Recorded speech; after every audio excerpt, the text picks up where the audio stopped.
चलत खाली मुहवे निहारेलू लहई कावर धर खाली केसिए सवारेलू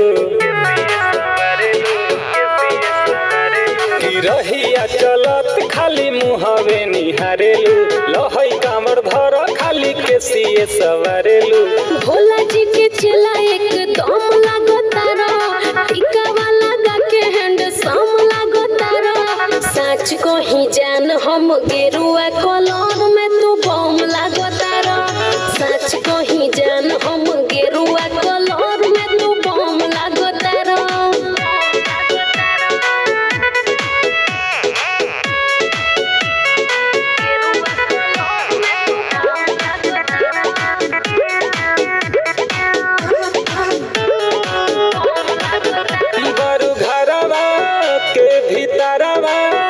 तनी देखल कर टोला समाज के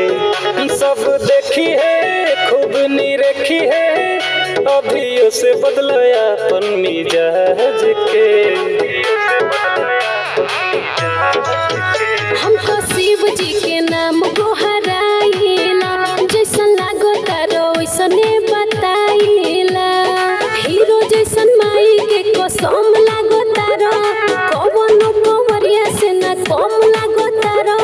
सच को ही जान हम गेरुआ कलर में तू बम लागो तारो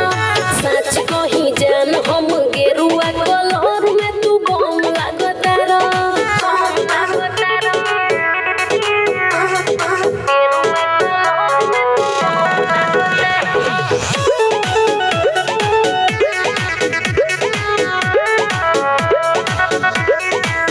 हे महादेव तनी दया दे इ तो बड़ी बचपन के झमेल में अब तानी भोले दानी इ तो झूठो मुठो डालेली झमेल में। जवन भइल होके गलती भुला दी हो हमर शादी हमर जान से करा दी हो बॉलीवुड के हीरो हो